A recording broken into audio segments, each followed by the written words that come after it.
जय जगत गुरु, जय भारत। नमस्कार दोस्तों, आज मेरा वीडियो कोरोना वैक्सीन को लेकर है कि यह वैक्सीन जीवन देगी या मौत। और यही वो दुनिया का एकमात्र वीडियो है जो आने वाले युग परिवर्तन के महाविनाश में आज ही अंत में यह तय कर देगा कि आपको 2028 तक मौत मिलेगी या जीवन। लेकिन उससे पहले 5 मिनट बात करेंगे एक ऐसे मुद्दे पर जिस मुद्दे ने दुनिया भर में बवाल मचा रखा है। नाम है new world order. New world order के बारे में आपने सुना ही होगा और इसके पीछे तेजी से काम कर रही कुछ शक्तियों के बारे में भी आपने सुना होगा, जैसे कि Bill Gates, Melinda, Elon Musk, Rockefeller, Rockefeller और भी बहुत सारे अंडरकवर लोग हैं। लोकसभा में आपने भारत के प्रधानमंत्री को भी इस न्यू वर्ल्ड ऑर्डर का समर्थन करते हुए सुना होगा। साथ ही आपने एक ऐसी माइक्रोचिप के बारे में भी सुना होगा जो इस न्यू वर्ल्ड ऑर्डर का मुख्य हिस्सा है, जिसका आकार चावल के दाने या उससे भी छोटा होगा, जिसे इंजेक्शन के माध्यम से इंसान के शरीर में फिट किया जाएगा, जिसमें उस व्यक्ति की सारी आईडी डिटेल, बैंक डिटेल और पैसे से लेकर खरीद फरोख्त का सारा काम उसी चिप से किया जाएगा। यानी कि दुनिया भर से कैश अर्थात नकदी को खत्म करके सब कुछ डिजिटल बनाया जा रहा है। जानकारों के अनुसार इस न्यू वर्ल्ड ऑर्डर के तहत सारे तानाशाह शासक मिलकर दुनिया की मानव जाति को अपना गुलाम बनाकर राज करना चाहते हैं और यह काम जबरन करवाया जाएगा। यदि किसी ने चिप नहीं लगवाई तो उसे जेल में डाल दिया जाएगा, जिस प्रकार कोरोना वैक्सीन नहीं लगवाने वाले को कानून का भय दिखाया जा रहा है। क्योंकि माइक्रोचिप लगने और पूरी दुनिया पर न्यू वर्ल्ड ऑर्डर लागू हो जाने के बाद इंसान पूरी तरह सरकार के लिए एक मशीन की तरह काम करने लगेगा। उसकी अपनी स्वतंत्रता या मौलिक अधिकारों जैसी सारी बातें किताबी हो जाएंगी। उसके बाद यदि किसी ने सरकारी आदेशों की पालना नहीं की तो तुरंत आपकी चिप को डीएक्टिवेट कर दिया जाएगा। फिर ना ही आप यात्रा कर पाएंगे, ना ही कुछ खरीद फरोख्त कर पाएंगे, ना ही कुछ खा पाएंगे, ना ही किसी से फोन पर बात कर पाएंगे। और कहीं छुपने की कोशिश की तो वह कोशिश भी आपकी नाकामयाब ही रहेगी, क्योंकि आपकी लोकेशन वही माइक्रोचिप सरकारी तंत्र तक पहुंचाती रहेगी। और उस चिप में साइनाइड जैसा एक पदार्थ भी होगा, जिसे जब चाहे आपके शरीर में छोड़कर आपको आसानी से खत्म भी किया जा सकता है। और लेटेस्ट न्यूज यह है कि स्वीडन जैसे कुछ देशों में इस चिप को इंसानी शरीर में लगाने का काम तेजी से शुरू भी हो चुका है। अब आगे वीडियो ध्यान से सुनिए। जो लोग पढ़े लिखे हैं, शिक्षित हैं, कुछ टेक्नोलॉजी के जानकार हैं और साथ ही न्यू वर्ल्ड ऑर्डर के खिलाफ हैं, काफी समय से यूट्यूब, फेसबुक पर वीडियो डाल डालकर देश दुनिया को जागरूक करने की दिशा में प्रयासरत हैं और यह भी कह रहे हैं कि यह सारा काम शैतानी ताकतों का है। लेकिन एक बात दुनिया का कोई भी व्यक्ति नहीं जान पा रहा है कि वो मुख्य शैतानी पावर कौन है, उसका नाम क्या है, जो न्यू वर्ल्ड ऑर्डर को पूरी दुनिया पर लागू करके सभी प्राणियों को अपना गुलाम बनाना चाहता है और जिसके आदेश से इस ऑर्डर को दुनिया पर लागू करने के लिए Bill Gates, Melinda, Elon Musk, Rockefeller से लेकर रॉकफेलर और सभी देशों की सरकार अपनी कोशिशों में लगी हुई है। दोस्तों, इस गुप्त रहस्य से तो सन 1994 में ही भारत के एक महान संत ने सृष्टि रचना का भेद बताकर पर्दा उठा दिया था, लेकिन किसी ने भी गंभीरता से नहीं लिया। महापुरुष के अनुसार ब्रह्मांड की उत्पत्ति से ही यहां 2 बड़ी शक्तियां प्रभाव में रही हैं, जो आज भी हैं और आगे भी रहेंगी। पहली शक्ति है शैतान, जिसे काल या महाकाल के नाम से भी जाना जाता है। वेदों, पुराण और गीता जी के अनुसार सीधे शब्दों में कहें तो वह शक्ति माता दुर्गा का पति और ब्रह्मा विष्णु महेश के पिताजी हैं। कुछ लोग उन्हें ब्रह्म या ज्योति निरंजन के नाम से भी जानते हैं। देश विदेशों में पूजे जाने वाले सभी देव महादेव इसी शैतान के अधीन अपना काम करते हैं, जिनका वर्णन गीता जी अध्याय नंबर 8 के श्लोक नंबर 13 में वर्णित ओम मंत्र के साथ किया जाता है। और दूसरी शक्ति है भगवान, जिन्हें परमात्मा, परमपिता परमेश्वर या अल्लाहु अकबर के नाम से भी जाना जाता है, जिनका जिक्र और वर्णन गीता जी अध्याय नंबर 15 के श्लोक नंबर 17 में उत्तम पुरुष अर्थात श्रेष्ठ परमात्मा तथा ओम तत्सत के साथ जिनका वर्णन किया जाता है। सारी दुनिया के गले में जबरन न्यू वर्ल्ड ऑर्डर वायरस और वैक्सीन जैसा शैतान का फंदा लगाकर युग परिवर्तन से पहले दुनिया की इन बिल गेट्स और एलोन मस्क जैसी हस्तियों को मोहरा बनाकर 90% जनसंख्या को अकाल मौत की नींद सुलाकर वो शैतान अपना ग्रास बनाना चाहता है। जैसे कि साल 2021 से 2028 के बीच होने वाले महाविनाश की नास्त्रेदमस और बाबा वेंगा जैसे महान भविष्यवक्ताओं ने पहले ही भविष्यवाणियां कर दी थी। दोस्तों, अगर आपने वीडियो अंत तक देखा तो आज उस परमपिता परमेश्वर के आशीर्वाद से इस गुप्त रहस्य से जो पर्दा उठेगा उसके बाद आपकी आंखें फटी की फटी रह जाएंगी।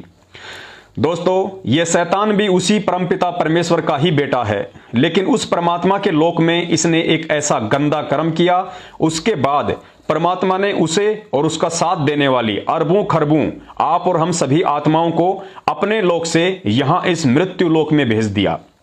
और साथ ही परमात्मा ने उसे श्राप दिया कि भोजन के रूप में प्रतिदिन तू इन्हीं आत्माओं को मारकर खाएगा जो आज तेरे समर्थन में खड़ी हैं। दोस्तों, यह बात महज आपको एक कहानी लग रही होगी, क्योंकि आप अभी अपने अपने धर्म ग्रंथ और अध्यात्म से कोसों दूर हैं। लेकिन वीडियो देखते रहिए, अंत में सच्चाई तक आते आते आपको सब कुछ हकीकत नजर आने लगेगा। आगे चलकर परमात्मा और शैतान के बीच एक एग्रीमेंट हुआ। एग्रीमेंट के अनुसार परमात्मा ने युग परिवर्तन का एक समय निश्चित किया और कहा कि उस युग परिवर्तन के बाद जो भी आत्मा मेरे साथ वापस मेरे लोक में जाना चाहेगी उसे तेरे जाल से निकालकर ले जाऊंगा। शैतान ने एग्रीमेंट के अनुसार परमात्मा को यह सोचकर यस बोल दिया कि जब युग परिवर्तन का समय आएगा उस समय धरती पर मौजूद कुछ शैतानी आत्माओं को मोहरा बनाकर किसी भी तरह से सारी आत्माओं को अपना ग्रास बना डालूंगा। दोस्तों, यही सारा खेल है न्यू वर्ल्ड ऑर्डर से लेकर वायरस और उसके बाद अब वैक्सीन का। हिंदुस्तानी जिस परमात्मा को कल्कि भगवान के नाम से जान रहे हैं और भविष्यवक्ता जिन्हें हिंदू संत और सायरन का नाम देते हैं, वह भारत में प्रकट हो चुका है और जल्द ही महाविनाश के बाद भारत को विश्व गुरु बनाएगा। वह कौन है, कहां है और कैसे आप और हमें शैतान और इन शैतानी मोहरों की माइक्रोचिप से लेके वायरस और वैक्सीन के अटैक से बचाएगा, ये आपको वीडियो के अंत में बताऊंगा। लेकिन न्यू वर्ल्ड ऑर्डर से पहले शैतान ने एक सोची समझी चाल के तहत किस प्रकार अपने मिशन को अंजाम देने के लिए कोरोना वैक्सीन के टीके के माध्यम से हम सबको अपना आहार बनाने की योजना बना रहा है। दोस्तों, अब आपको दक्षिणी अफ्रीका के चीफ जस्टिस मोगोइंग का कोरोना वैक्सीन के लिए दिया गया वो बयान दिखाते हैं और अब आपको वो बयान 100% सही लगेगा जिस बयान की प्रतिक्रिया में पूरी दुनिया उन्हें गलत ठहरा रही है। सुनिए बयान। Anybody who's going to be involved in corruption in relation to this money, deal with that person. You know what the response was going to be? The same question you are asking. Where did you get the information from that there is corruption in relation to the funding for COVID-19 related matters? So I'm crying unto God. Whether you call it politics or not, it's neither here nor there for me. And I won't stop doing it. I'm crying unto God. If there is any vaccine, I don't want it. I'm crying unto God for, this is the end time according to we Christians. So if there is any vaccine with 666, I want God to destroy it. If there is any vaccine meant to corrupt the DNA of people, I'm asking God to interrupt with it. Any clean vaccine, they must produce it quickly. People need that for their own health. So if anybody is going, don't pray against 666. Don't pray against Satan. Don't pray against corruption of the DNA. They can criticize until. I'm not worried about that. Vaccine शैतान का टीका, इसे DNA खराब होगा। NBT news desk. दक्षिणी Africa के chief justice मोगोइंग ने corona virus की वैक्सीन को लेकर विवादास्पद बयान दिया। उन्होंने कहा कि विश्व भर में जिस टीके के उत्साह का संचार हो रहा है वह शैतान के पास से आया है। उनके इस बयान की कई वैज्ञानिकों ने आलोचना की। वैज्ञानिकों का मानना है कि इतने बड़े प्रभावशाली व्यक्ति के इस बयान से लोगों के बीच भ्रम पैदा हो सकता है।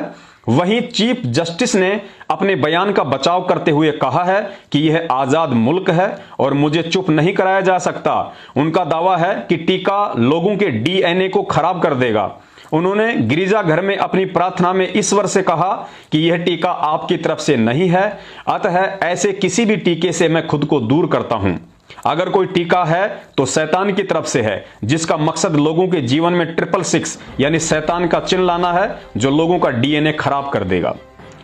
दोस्तों, अब आपको धीरे धीरे सारी कहानी समझ में आ रही होगी कि ना ही तो किसी देश को वहां का प्रधानमंत्री या राष्ट्रपति चलाता है और ना ही दुनिया को कोई यूएनओ चलाती है। नीचे दुनिया से लेकर ऊपर चांद सितारों तक को हैंडल करने वाली सिर्फ दो ही शक्तियां हैं। नाम आपको ऊपर बता ही दिया गया है, शैतान और भगवान।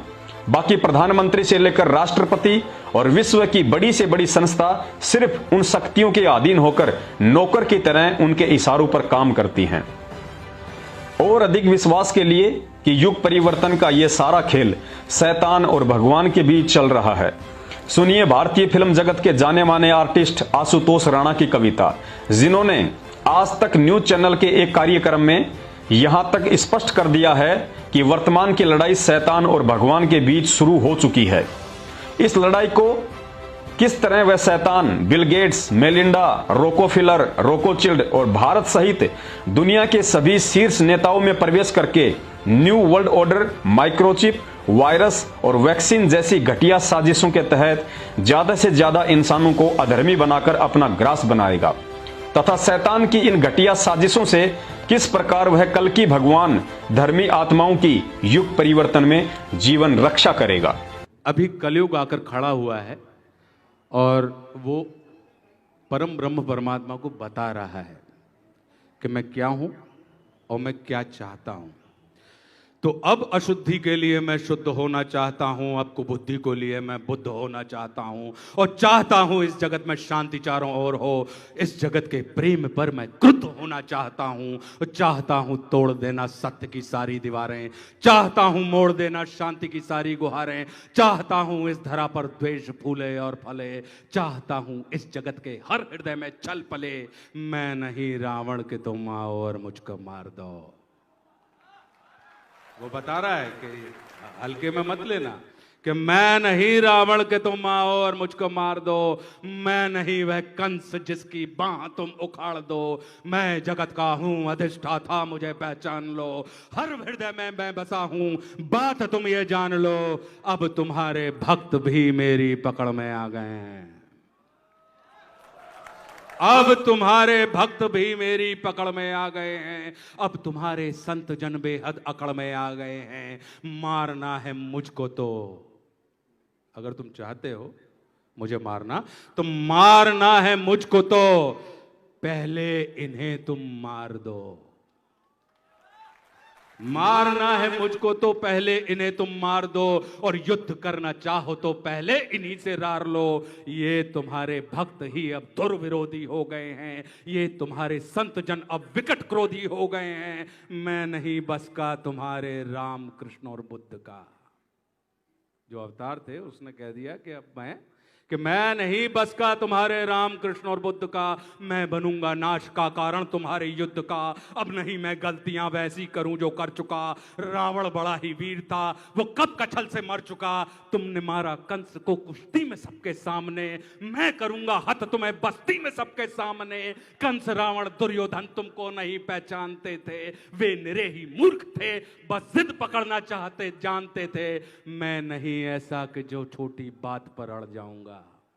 वो कह रहा है कि क्या रावण छोटी सी बात पे अड़ गए, दुर्योधन छोटी सी बात पर अड़ गए, तो कह रहा है कि मैं नहीं ऐसा जो छोटी बात पर अड़ जाऊंगा, मैं बड़ा होशियार खोटी बात कर बढ़ जाऊंगा। अब नहीं मैं जीतता दुनिया किसी भी देश को, अब हड़प लेता हूं मैं इन मानवों के वेश को। अब उसका एजेंडा दुनिया और देश नहीं है। अब नहीं मैं जीतता दुनिया किसी भी देश को, अब हड़प लेता हूं मैं इन मानवों के वेश को। मैंने सुना था तुम इन्हीं की देह में हो वास करते, अभी हमने कहा ना रोम रोम में स्पिरिट होने वाले, तो मैंने सुना था तुम इन्हीं की देह में हो वास करते। धर्म कर्म पाठ पूजा और तुम उपवास करते, तुम इन्हीं की आत्मा तन मन सहारे बढ़ रहे थे और तुम इन्हीं को तारने मुझसे भी आकर लड़ रहे थे। अब मनुष्य की आत्मा और मन में मेरा वास है, अब मनुष्य के तन का हर एक रोम मेरा दास है। काटना चाहो मुझे तो पहले इनको काट दो। मतलब कलयुग को समाप्त करने के लिए तुमको पूरी सृष्टि मिटानी पड़ेगी। तो काटना चाहो मुझे तो पहले इनको काट दो, और नष्ट करना है मुझे तो पहले इनका नाश हो। और तुम बहुत ही सत्यवादी धर्म रक्षक शिष्ट थे, इस कथित मानव की आशा तुम ही केवल इष्ट थे। अब बचो अपने ही भक्तों से, संभालो जान को, और बन सके तो तुम बचा लो अपने गौरव मान को। मतलब भगवान से कह रहा है कि इन्हीं से अब तुम अपने गौरव मान को बचा लो, तो बन सके तो तुम बचा लो अपने गौरव मान को। अब नहीं मैं रूप धर के सच सवर के घूमता हूं, अब नहीं मैं रूप धर के सच सवर के घूमता हूं, अब नहीं मैं छल कपट को सर पे रख के घूमता हूं, अब नहीं है निंदनीय चोरी डकैती और हरण, अब हुए अभिनंदनीय झूठ हत्या और दमन। मैं कली हूं आचरण मेरे तुरंत धारण करो, अन्यथा अपकीर्ति कुंठा के उचित कारण बनो। ये कह के वो भगवान को उसने डरा दिया और उन्होंने बहुत गंभीरता से पूरी बात सुनी। अब वो क्या बोलते हैं, महामौन का मुखर घोष, वो तो महामौन है। कहते हैं कि तुम बहुत बोले, मैं चुपचाप सब सुनता रहा। तुम बहुत बोले, मैं चुपचाप सब सुनता रहा, तेरे हृदय की वेदना में मन ही मन गुनता रहा। है बहुत सा क्रोध तेरे मन में सत के वास्ते, चाहता तू बंद करना है सभी के रास्ते। मुझको चुनौती दे के तू भगवान होना चाहता है। अज्ञान का पुतला है तू, पर ज्ञान होना चाहता है। तू समय का मात्र प्रतिवाद और विवाद है, तू स्वयं ही ब्रह्म उसका नाद होना चाहता है। तू विकट भीषण हलाहल है समय की चाल का, तू स्वयं अब विश्व का गोपाल होना चाहता है। तू स्वयं को कंस रावण से भी उत्तम मानता है, तू स्वयं को कंस रावण से भी उत्तम मानता है, और तू स्वयं को विकट शक्तिशाली योद्धा जानता है। तू नहीं कुछ भी कली, इस सत्य को तू जान ले। तू नहीं कुछ भी कली, इस सत्य को तू जान ले, और कुछ नहीं है बस में तेरे बात मेरी मान ले। अब कली को क्या है वो बता रहे हैं कि जो तू बीत गया ऐसा कल है, या आने वाले कल का छल। मैं वर्तमान का महाराग, मैं सदा उपस्थित पुलकित पल। तू बीते कल की ग्लानी है या आने वाली चिंता है, मैं वर्तमान आनंद क्षण, ये विश्व मुझी में खिलता है। तू कल की बातें करता है, मैं कल की बनकर आता हूं, और तेरे कल की बातों को मैं कल की याद मिटाता हूं। और तू कली कपट का ताला है, मैं कल की उसकी ताली हूं। दोस्तों, अगर 2028 तक जिंदा रहना है तो ध्यान से सुनते रहिए, क्योंकि असली वीडियो तो अब शुरू होगा। ऊपर शैतान और भगवान कौन है, यह जिक्र किए बिना आगे का वीडियो आपकी समझ में आने वाला नहीं था। तो सुनिए ध्यान से।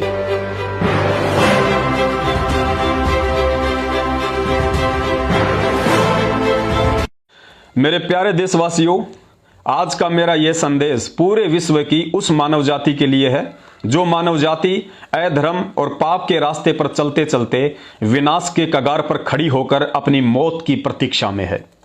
वीडियो को अंत तक जरूर देखना, क्योंकि गूगल, यूट्यूब, फेसबुक, ट्विटर और इंस्टाग्राम पर इस वीडियो के अंत में बताए जाने वाले उस एकमात्र विकल्प के अलावा आने वाले कुछ ही वर्षों में धरती पर जो भयंकर तबाही का मंजर देखने वाले हैं, जिसमें बाढ़, भूकंप, सुनामी, महामारी, वायरस, भुखमरी, गुलामी, जिसे आपने कभी हॉलीवुड की हॉरर फिल्मों में ही देखा होगा, अब जो आपके सामने प्रत्यक्ष घटने जा रही है।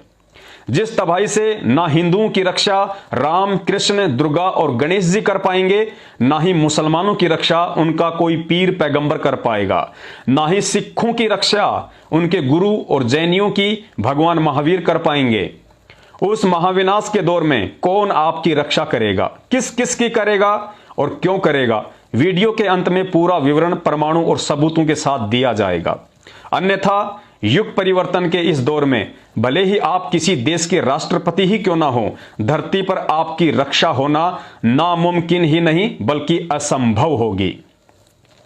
साथ ही ये वीडियो विभिन्न धर्म और जातियों में बंटकर दिन ब दिन इंसानियत और मानवता से दूर होते जा रहे उन सभी धर्म और जातियों के लोगों के लिए भी है, क्योंकि ये धर्म और जातियां भगवान की नहीं बल्कि शैतानी प्रेरणा से इंसान की खुद की बनाई हुई हैं।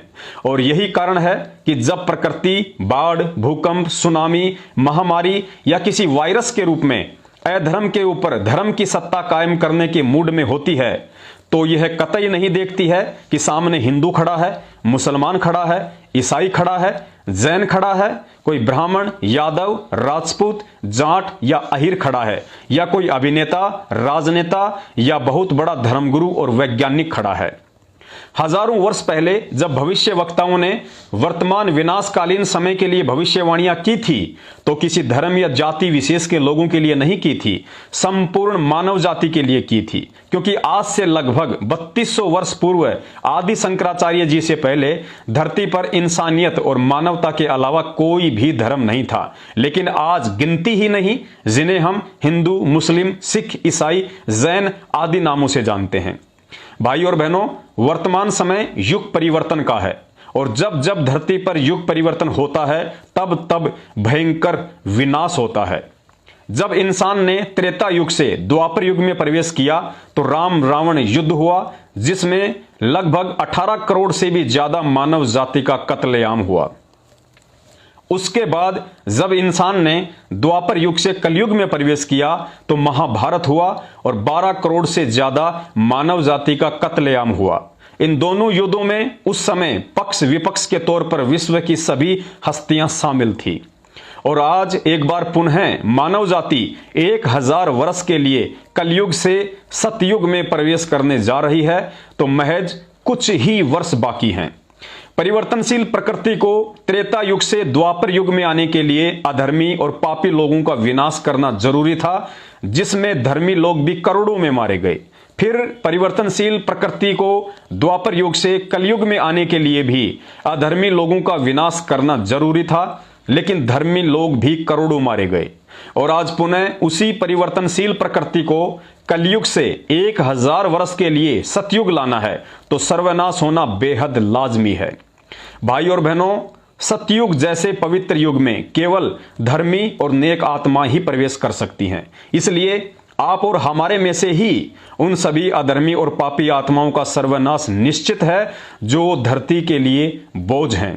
और उस सर्वनाश की शुरुआत बाढ़, भूकंप, सुनामी, महामारी से शुरू भी हो चुकी है। अब हमने ये जानना बहुत जरूरी है कि आज धरती पर अधर्मी और पापी प्राणियों की श्रेणी में कौन कौन व्यक्ति आते हैं, कौन कौन से धर्म, जाति और संप्रदाय के लोग आते हैं, कैसे कैसे कर्म व कुकर्म करने वाले स्त्री पुरुष आते हैं। उसके लिए आपको अखिल भारतीय हिंदू महासभा के राष्ट्रीय अध्यक्ष स्वामी चक्रपाणी का कोरोना वैक्सीन को लेकर दिया गया एक बयान देखना बेहद जरूरी है। उसके बाद ही आप समझ पाएंगे कि आप कितने धर्मी हैं और कितने अधर्मी हैं। कोरोना वायरस की वैक्सीन को लेकर बवाल एक कदम और आगे बढ़ गया है। मुस्लिम संगठनों के बाद अब हिंदू महासभा के स्वामी चक्रपाणी विवाद में कूद पड़े हैं। उन्होंने दावा किया है कि कोरोना वैक्सीन में गाय का खून है, इसीलिए इसे देश में इस्तेमाल करने की इजाजत नहीं मिलनी चाहिए। महामारी का वैक्सीन आने के पहले से ही इस वैक्सीन को लेकर के विवाद छिड़ गया है। क्या विवाद है इस वैक्सीन को लेकर के हम बात करेंगे सीधे अखिल भारत हिंदू महासभा के राष्ट्रीय अध्यक्ष संत चक्रपाणी जी से। चक्रपाणी जी, आखिर कोरोना का वैक्सीन इतने दिनों के बाद बना है, कोरोना की त्रासदी पूरी दुनिया ने झेली है, लेकिन अब इस वैक्सीन को लेकर भी विवाद है।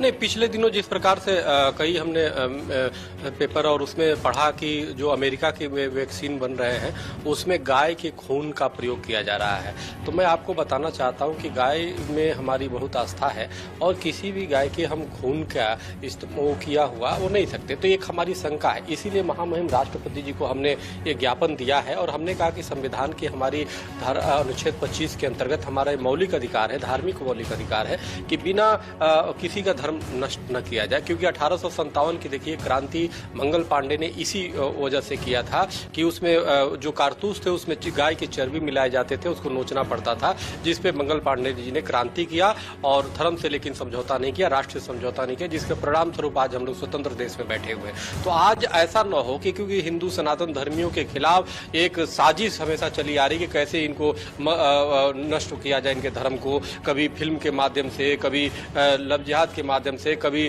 किसी तरीके से माध्यम से, किसी इनके प्रकरण वो चाहते हैं कि कैसे हिंदुओं को किया जाए। पता चले कि हम कोरोना वो वैक्सीन या दवा खरीद के लाए, पैसा धन भी दे और धर्म भी खत्म कर दे, तो ये ठीक नहीं हो। हम अपनी जान दे देंगे लेकिन किसी कीमत पे गाय के खून का इस्तेमाल हुआ हम स्वयं इस्तेमाल नहीं करेंगे। दोस्तों, क्या आपको इस महापुरुष के बयान से धर्म और धार्मिकता की कुछ परिभाषा समझ में आई? नहीं आई तो परमेश्वर के आशीर्वाद से मैं आपको समझाता हूं। हिंदू संत चक्रपाणी के अनुसार वैक्सीन में यदि गाय के खून का प्रयोग हुआ है तो इससे उनका धर्म भ्रष्ट हो जाता है, लेकिन गाय के अलावा सूअर, बंदर, चूहे आदि किसी भी जानवर के खून से बनी वैक्सीन लेने से उनका धर्म भ्रष्ट नहीं होगा। यही बात मुसलमान धर्म के लोग कहेंगे कि वैक्सीन में यदि सूअर की चर्बी प्रयोग की गई है तो उनके लिए हराम है, लेकिन उसी मुसलमान के लिए यदि उस वैक्सीन में सूअर को छोड़कर गाय, बंदर या चूहे आदि किसी भी जानवर की चर्बी या खून का प्रयोग हुआ है तो वह उनके लिए जायज है। भाई और बहनों, धर्म की इसी गलत परिभाषा के चलते आज 99% हिंदू और 99% मुसलमान अधर्मी और पापी की श्रेणी में आते हैं, जिसके चलते दुनिया महाविनाश के कगार पर खड़ी है। हिंदुओं ने गाय को और मुसलमानों ने सूअर को अपनी अपनी आस्था और धर्म का प्रतीक मनमुखी सोच आधार से मान रखा है, जो परमात्मा के विधान अनुसार सही नहीं है। जब कभी गाय या सूअर पर अत्याचार होता है तो दोनों ही धर्म के लोग भूल जाते हैं कि उनकी छुरी गाय या सूअर की गर्दन पर नहीं, बल्कि गाय और सूअर को पैदा करने वाले उस परमपिता परमेश्वर अल्लाहु अकबर की गर्दन पर चल रही है, जिनकी आत्मा गाय और सूअर से लेकर सभी प्राणियों के शरीर में वास करती है। अतः युग परिवर्तन के महाविनाश में जिन जिन लोगों की दर्दनाक मौत लिखी हुई है, जो अधर्मी और पापी की श्रेणी में आते हैं, उसमें वे सभी धर्म, जाति और संप्रदाय के लोग शामिल हैं, जिनको अपनी भूख शांत करने के लिए परमपिता परमेश्वर ने अनगिनत फल, सब्जियां और अनाज दिया है, लेकिन उसके बाद भी राक्षस कर्म करते हुए उस परमेश्वर की आत्मा गाय, सूअर, भेड़, बकरी, मुर्गा, तीतर, बटेर से लेकर किसी भी पशु पक्षी का कत्ल करते हैं या खाते हैं। ऐसे अधर्मी और पापी इंसानों का युग परिवर्तन में सर्वनाश निश्चित है। अधर्मी और पापी की श्रेणी में दूसरे वे लोग आते हैं जो शैतान की प्रेरणा से शराब से लेके किसी भी नशीली वस्तु का सेवन करते हैं। नशीली वस्तुओं में बीड़ी, सिगरेट, गुटखा, जर्दा, अफीम, गांजा, हुलास, तंबाकू, हुक्का, बियर आदि सभी आते हैं, जो इंसानी शरीर के लिए अभिशाप है, क्योंकि प्रत्येक जीव, चाहे वो इंसान हो, पशु पक्षी हो या कीट पतंग, उन सब के शरीर में जो आत्मा वास करती है वह आत्मा परमपिता परमेश्वर अल्लाहु अकबर का अंश है और उसी आत्मा में स्वयं परमात्मा भी निवास करते हैं। अतः इन सभी नशीली वस्तुओं का सेवन और धर्मशास्त्र ऐसे स्त्री पुरुष को इंसान से शैतान, अधर्मी और पाप की श्रेणी में खड़ा करते हैं, जिनका आगामी युग परिवर्तन के महाविनाश में सर्वनाश और सतयुग में प्रवेश निषेध है। अधर्मी और पापी की श्रेणी में तीसरे प्रकार के वो स्त्री पुरुष आते हैं जो चोरी, भ्रष्टाचारी, रिश्वतखोरी, कालाबाजारी और मिलावट जैसे घटिया कर्म करते हैं, जो किसी न किसी रूप में परमात्मा की आत्माओं को कष्ट पहुंचाते हैं। उन पीड़ित आत्माओं की हाय और बद्दुआ और धर्मशास्त्र उन्हें अधर्मी और पापी की श्रेणी में खड़ा करते हैं, जिनका भी युग परिवर्तन में सर्वनाश निश्चित है। अधर्मी और पापी की श्रेणी में चौथे नंबर पर वे स्त्री पुरुष आते हैं जो संपूर्ण मानव जाति के ऊपर लागू व चारों वेदों का सार पवित्र गीता जी के अध्याय नंबर 15 के श्लोक नंबर 1 से 4 के अनुसार किसी तत्वदर्शी संत की खोज करके उन्हें अपना गुरु धारण नहीं करते हैं, क्योंकि तत्वदर्शी संत के अभाव में प्राणी किसी भी धर्मशास्त्र के सार को नहीं समझ पाता है और ना ही यह समझ पाता है कि परमात्मा ने सिर्फ उसे ही 84 लाख योनियों में इंसानी शरीर क्यों दिया, किस कर्म के लिए दिया था और अनजाने में किन किन कुकर्मों को अंजाम देने में लगा हुआ है। कहता है मैं अल्लाह को मानने वाला हूं, 5 वक्त की नमाज भी करता हूं, हर साल रोजे रखता हूं और फिर जिस अल्लाह से अपने और अपने बच्चों की सलामती की दुआ मांगता है उसी अल्लाह के बच्चों पशु पक्षियों का कत्ल करता है। ऐसा प्राणी भी अधर्मी और पापी की श्रेणी में आता है। कहता है मैं राम, कृष्ण, दुर्गा और हनुमान को मानता हूं, नवरात्रे रोजाना सुबह शाम की आरती और हर मंगलवार का व्रत भी करता हूं, फिर भी शराब, मांस, बीड़ी, सिगरेट, जर्दा, दूसरों की बहन बेटियों और धन पर बुरी नजर, चोरी, जारी, रिश्वतखोरी भी बराबर करता है। ऐसे व्यक्ति भी अधर्मी और पापी की श्रेणी में आते हैं। और अंत में 5वें नंबर पर वह इंसान भी अधर्मी और पापी की श्रेणी में आता है जो अपनी जीवन रक्षा के लिए उस वैक्सीन का टीका लगवाएगा जिस वैक्सीन में लाखों करोड़ों पशुओं की निर्मम हत्या की चित्कारें भरी पड़ी हैं। पहली बात तो दुनिया को यह समझना अति आवश्यक है कि इसी धरती पर आज से पहले सतयुग, त्रेता और द्वापर 3 युग बीत चुके हैं। उन युगों में कभी भी आपने यह नहीं सुना होगा कि किसी वायरस ने महामारी का रूप धारण किया हो और लाखों लोग अकाल मौत मरे हों, क्योंकि उन युगों में पाप, अधर्म, जीव हत्या, शराब, मांसाहार जैसे कर्म नहीं के बराबर थे। लेकिन आज उन्हीं कुकर्मों की सीमा 99% हो चुकी है। दैनिक भास्कर की रिपोर्ट के अनुसार अखिल भारतीय खाल चरमकार और व्यापारी एसोसिएशन के अध्यक्ष मोहम्मद रफीक अहमद के अनुसार सालाना अकेला एक महाराष्ट्र राज्य ही 20 लाख बैलों की खाल का उत्पादन करता है। सोचिए बाकी राज्यों की गिनती करें तो यह आंकड़ा कितने लाख बैलों की हत्या पर जाएगा।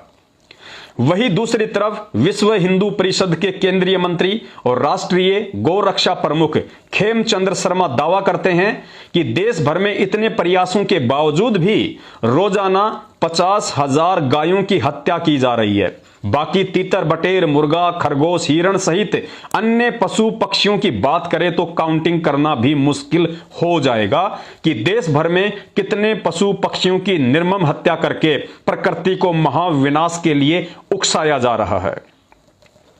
वहीं दूसरी तरफ वैश्विक स्तर पर नजर डालें तो एक सर्वे के अनुसार दुनिया भर में सालाना 7200 करोड़ पृथ्वी पर रहने वाले जीवों की हत्या और 7200 अरब समुद्री जीवों की हत्या इंसानों के द्वारा की जाती है।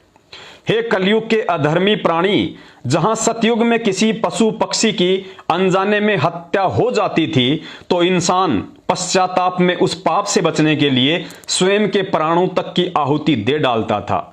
लेकिन आज 90% कलयुगी इंसान, जिन्हें राक्षस की संज्ञा दिया जाए तो शायद राक्षस का भी अपमान हो जाए, पशु पक्षियों को गाजर मूली की तरह खा रहा है।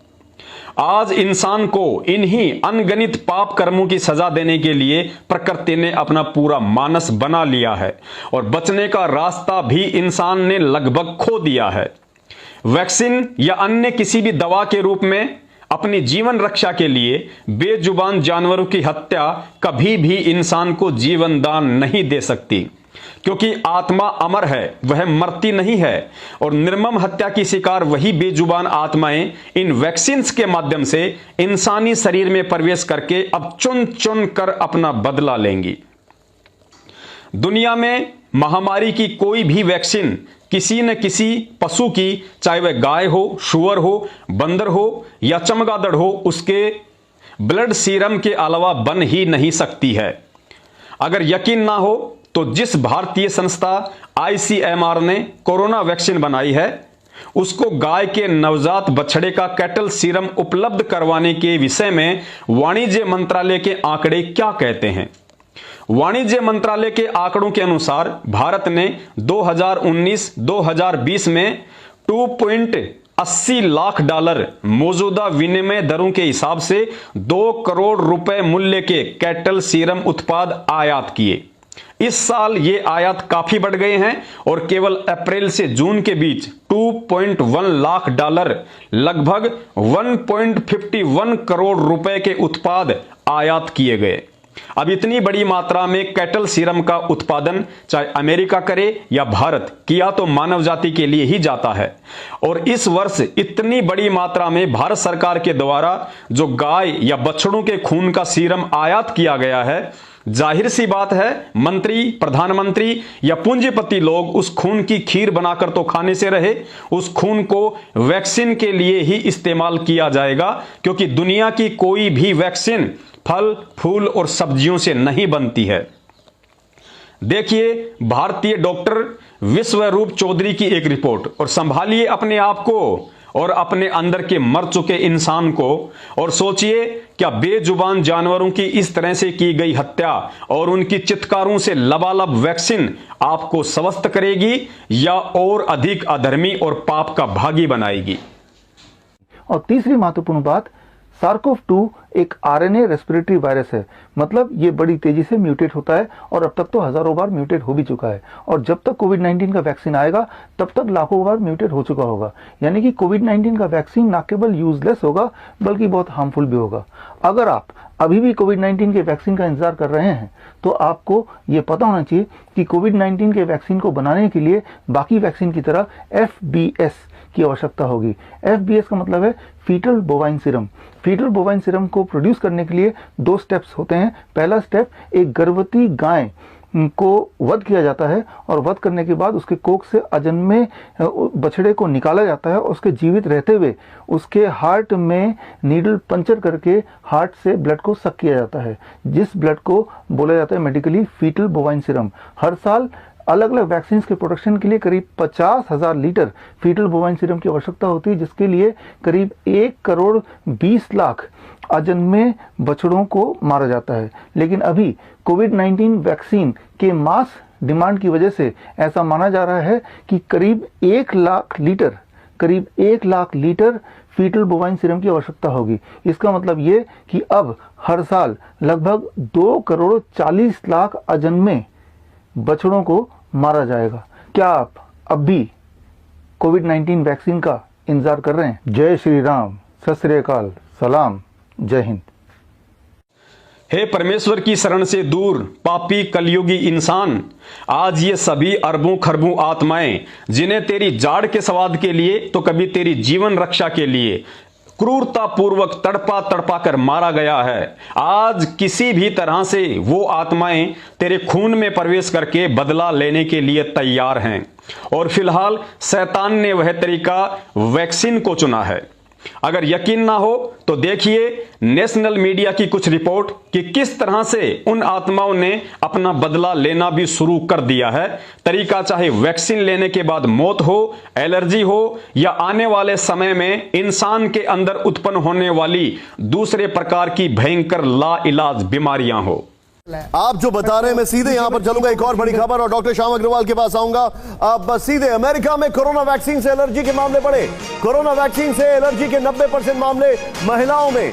अमेरिका में महिलाओं में दिख रही एलर्जी की जांच शुरू। अमेरिका में एलर्जी वालों को दूसरी डोज नहीं लेने की सलाह। कोरोना वैक्सीन से एलर्जिक रिएक्शन की दर अब तक 11.1%, लेकिन महिलाएं इसमें ज्यादा हैं। ये स्विट्जरलैंड में जानलेवा हुई कोविड-19 वैक्सीन। स्विट्जरलैंड में टीका लगाने के बाद 16 की मौत। चिकित्सकीय उत्पादों की एजेंसी ने शुक्रवार को यह जानकारी दी। संदिग्ध प्रतिकूल प्रतिक्रियाओं के 364 मामलों की जानकारी मिली।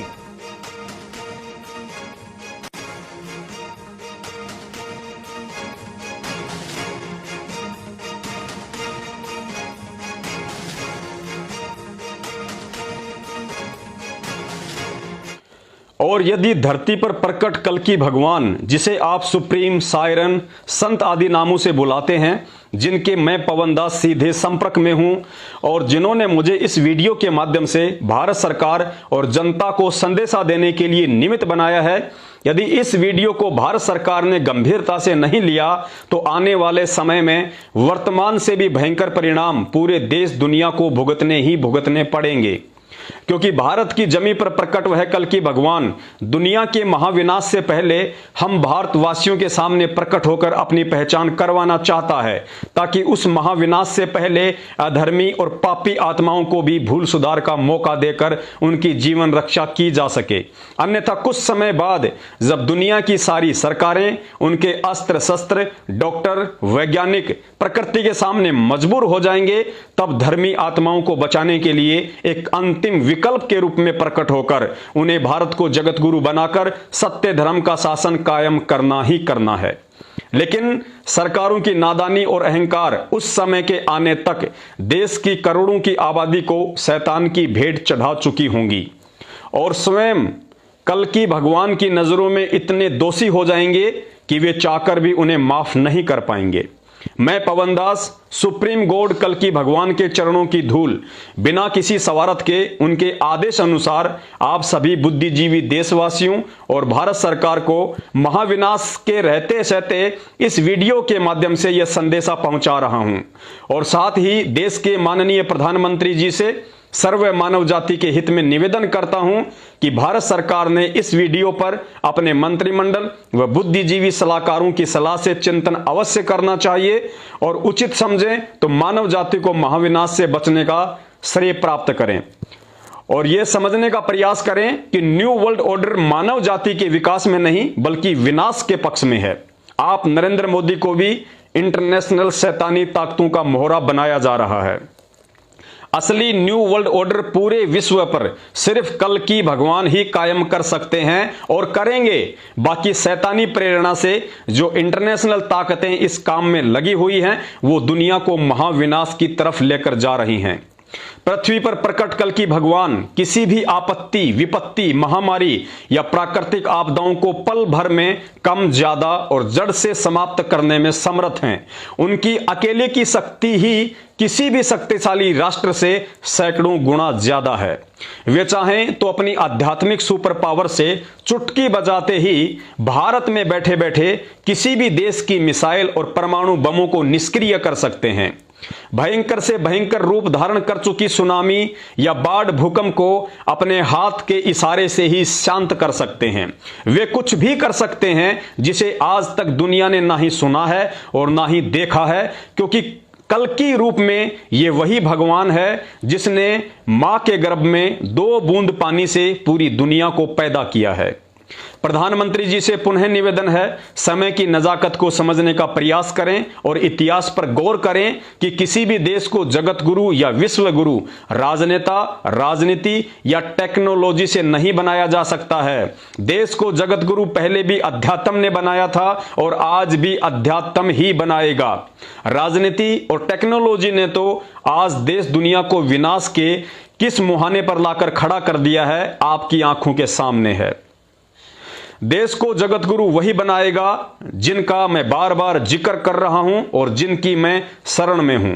और अब अंत में कल की भगवान की तरफ से यह 5 मिनट का संदेश भारत सहित देश दुनिया के लिए कि यदि सरकार ने देश हित में इस वीडियो पर ध्यान नहीं दिया तो आगामी उस महाविनाश से आप कैसे और किन किन बातों की पालना करके भगवान के कृपा पात्र बनकर स्वयं और अपने परिवार को सुरक्षित रख सकते हैं।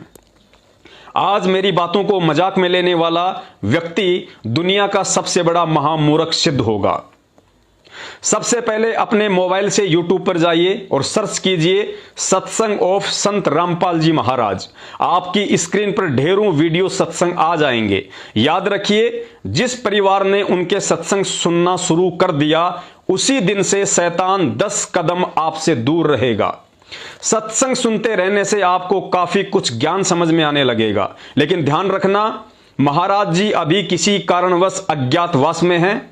आपने नामदान लेने की बिल्कुल भी जल्दबाजी नहीं करनी है, क्योंकि शैतानी शक्तियों ने उनके नाम से देश विदेश में जगह जगह फर्जी नामदान केंद्र खोलकर धर्म को धंधा बना रखा है। जिस प्रकार कुछ व्यक्तियों ने कल की भगवान के नाम से लोगों को ठगने का ड्रामा शुरू किया हुआ है। आपने महाराज जी के अज्ञातवास से बाहर आने तक किसी के भी बहकाव में आकर ना ही तो नाम दान लेना है और ना ही विचलित होना है, सिवाय सत्संग सुनने और सत्संग सुनकर जिन जिन बुराइयों और गंदी आदतों को छोड़ने के लिए महाराज जी ने निर्देशित किया है। शुरू में ज्ञान या सत्संग आपको अटपटे लग सकते हैं, क्योंकि यही वो ज्ञान है जो आपको शैतानी ताकतों से लड़ने की शक्ति देगा। उसके बाद आपको इस पूरी सृष्टि का मंजर ही समझ में आ जाएगा कि पूरी दुनिया पर दो शक्तियों का शासन चलता है, एक है शैतान और दूसरा है भगवान। शैतान ने युग परिवर्तन को रोकने के लिए महाविनाश करने की ठान रखी है, आत्माओं को तरह तरह के घटिया कर्मों के माध्यम से अधर्मी और पापी बनाने की ठान रखी है। दूसरी तरफ युग परिवर्तन भगवान की अपनी मर्जी है, जो होना ही होना है। अतः जब आप सत्संग सुनते रहेंगे तो कुछ ही दिनों में आपको स्वतः ही यह दृढ़ निश्चय हो जाएगा कि वास्तव में यदि इस युग परिवर्तन के महाविनाश से कोई बचा सकता है तो धरती पर केवल एक ही शक्ति है, वह है भगवान कल्कि। और भगवान कल्कि की समझ और पहचान सिर्फ इन सत्संगों से ही हो सकती है, अन्यथा दुनिया में दूसरा कोई भी रास्ता अपनी जीवन रक्षा और भगवान की पहचान का नहीं है। प्रभु की भक्ति के बिना ये मनुष्य जीवन व्यर्थ है। फिर पाछे पछतावेगा भाई, आजा बंदे शरण राम की, पछतावेगा बालू की बीत पवन का खंबा, कब लग खैर मनावेगा। बालू की बीत पवन का खंबा, कब लग खैर मनावेगा। आजम तेरे घट न गिर, तू राम कहने न पावेगा। आजम तेरे घट न गिर, तू राम कहने न पावेगा। भाई आजा बंदे फिर पाछे पछतावे। काल बलि तेरे सिर पर बैठा, भुजा पकड़ ले जावेगा।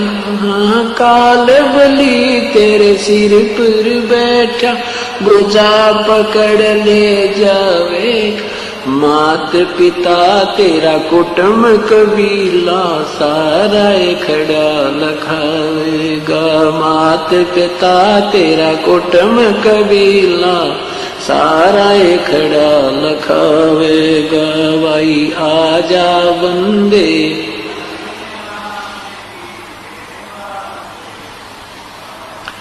धर्म राय तेरा लेखा लेगा, वहाँ क्या बात बनावेगा। धर्म राय तेरा लेखा लेगा, वहाँ क्या बात बनावेगा। लाल खंभ से बांधा जागन, सतगुरु कौन छुटावे। लाल खंभ से बांधा जागन, सतगुरु कौन छुटावेगा। भाई आजा बंदे फिर पोछ पछतावे।